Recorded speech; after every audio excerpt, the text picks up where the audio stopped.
let us treat this case of how do you pitch to clients. Now, I've had cases where a client will reach out to a VE and say, "Oh, I see your profile. I want to probably have something, this is what I'm working on. Let me know if you're interested." Now, how do we pitch ourselves to this client? Now, that's the first version. Now, the second version is that you on your own will reach out to a client, maybe on LinkedIn, maybe you got their emails somehow through whatever tool you're using. And so you want to pitch yourself to these people. Let us talk about how you can pitch yourself without selling yourself too short, or how do I even gather their interest? Okay. First is that I'm just going to give you this scenario, right? I'm on my own and a client chats me up and say, "I'm interested," let's say on Upwork, right? Because that has happened. "Oh, I'm interested in what you're doing. This is a project I have at hand. I want to do this." Usually the client will tell you. Now, in case the client, in my first scenario, doesn't tell you what they want, like their project, doesn't tell you anything about their project, do not say you're interested yet.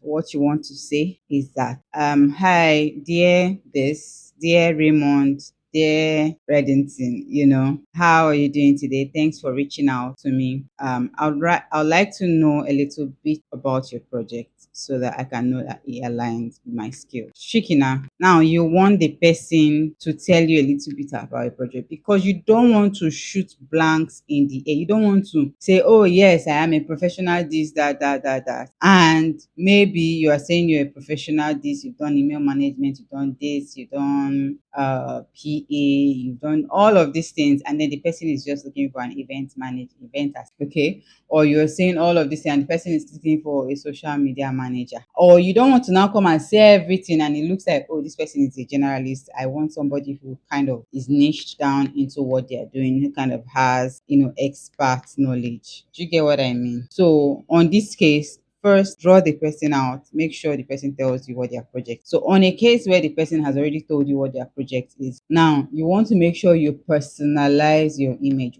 your message. What does it mean to personalize the message? First, do not rush to send a response. Internalize the message. Now, chances are the person either types that message themselves or they use ChatGPT to generate the idea for them.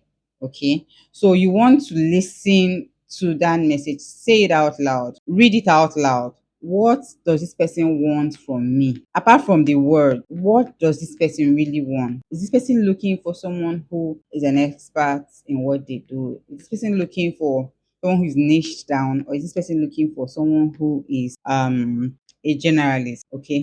Now, when you've answered this question, the next thing is to look at where the emphasis is laid at, right? Person might have said, "Oh, I'm looking for someone who will handle my socials. I have an event, so I'm really looking for someone who will handle my socials, or handle the marketing aspect of it, or handle the content creation aspect of it. But I'm also looking for someone who can help me my day-to-day this, that." So if you see sentences like this, the emphasis is in the first sentence, not in the day-to-day PA work or admin assistant work. You get. So you want to tailor whatever your skills or your experience is to that first thing that the person said, especially if you have that experience. Say, "Oh, I've done this. Now, this is what you were trying to say.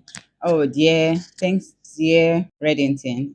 Thanks for reaching out to me. I'm so glad because this aligns with my skills. In the past, I've done this, that.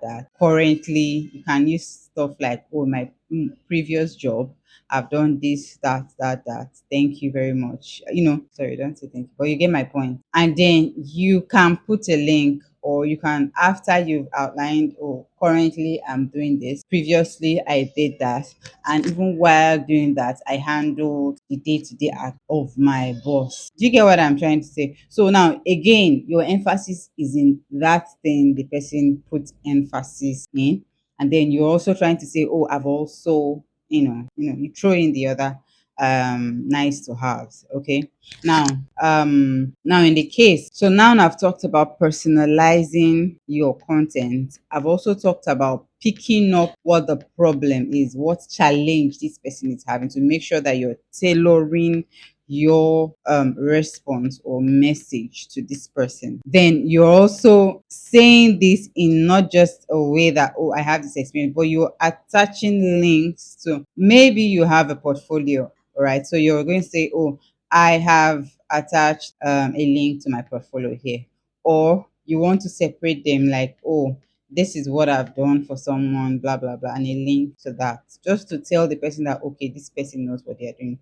Now, let's come back to the other scenario where you are the one pitching yourself. You don't just shoot empty blanks or broad, you want to go to the person's profile, figure out the type of business this person is working on. What industry? Have you worked in that industry before?